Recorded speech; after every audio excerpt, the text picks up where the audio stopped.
Hey yo, what's up YouTube? It's your boy Black Privilege, and today we're going to talk about Brother Angry Man's barbaristic attacks on the good brother Thomas Sowell. And this is in relation to his problems with Obsidian, but you know what? I don't think it's fair to have Obsidian be the only person that defends Thomas Sowell.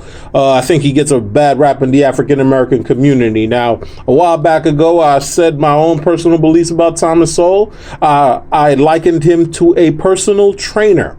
A personal trainer in this big gym called American capitalism. And Brother Thomas Sowell wants you to be strong. He wants you to be lifting them weights. He wants you to be strong mind and strong body. What Thomas Sowell isn't going to tell you is that everybody else in the gym, the Jews, the whites and all them, they are hopped up on a steroid called racism.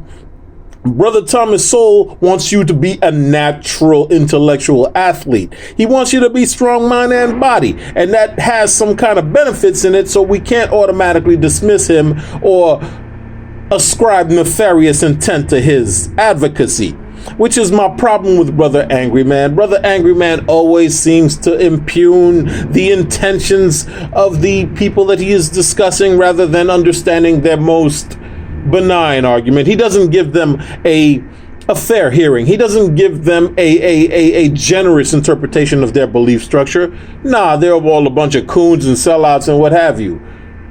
It doesn't work like that, Brother Angry Man. Being strong is its own reward. Being strong-willed and strong-minded, it's a means to its own end. So there's no need to be ascribing such nefarious intent on Brother Thomas Sowell. Furthermore, you wanna accuse him of being a shill for right-wing think tanks, and that's not fair. Yes, he's a conservative. And yes, conservatism means to maintain the prosperity that you've gotten, to conserve your prosperity. But I've yet to see a black man in their right mind who doesn't want to conserve their own prosperity. And yes, sometimes that means closing the door on the up-and-comers, the upstarts, the transgressors, those who are trying to build themselves out of their bootstraps and stuff, pick themselves out of their bootstraps. But when it's all said and done, it's good to be productive. It's good to be a little bit predictable. It's good to use your mind to the best of its abilities. It's good to be a smart man. And since it is in the best interest of the individual to be smart, productive, and what's that damn third? Rational and productive, and live a nice, long, healthy life, we gotta let go of a lot of this fuckery. We as black people have to get rid of all the fuckery that we tolerate. So it's not just Thomas Sowell who's telling you to be productive, be fruitful, be multiply and all that shit. It's your own sense of rational self-interest that's making you follow Thomas Sowell whether you like it or not.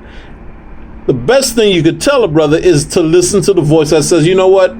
I'm gonna do the right thing. I'm gonna play by the rules. It ain't gonna always work out for you, but at least you could sleep with a good conscience that you didn't act in a self-destructive way, that you are a productive man, that you have self-esteem.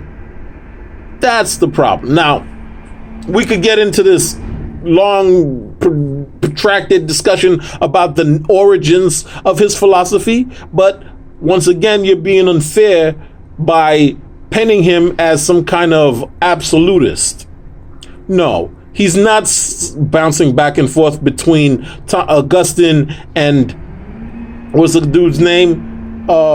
Jean-Jacques Rousseau. He's not bouncing back and forth. He's formulated his own interpretation of what it is, what truth is, and he's selling that truth in his works. It's not a matter of him being a devotee of one or the other. He is in the middle just like everyone else. He is about as gray as his hair, all right? And that's what bothers me with African Americans. Y'all always want to put conservatism in an absolute negative light. Conservatism is always totally irredeemable. Conservatism is always the mark of the beast. And it's not like that. Sometimes it just makes perfect sense to be a rational person who has self-esteem, who is a productive person, and drugs and chasing after women you don't really love and getting into confrontations that you don't need to be getting into, that's counterproductive to a conservative lifestyle. Conservatism isn't all that bad, brother Angry Man. We need to stop throwing the baby out with the bathwater. That's all I had to say. Peace.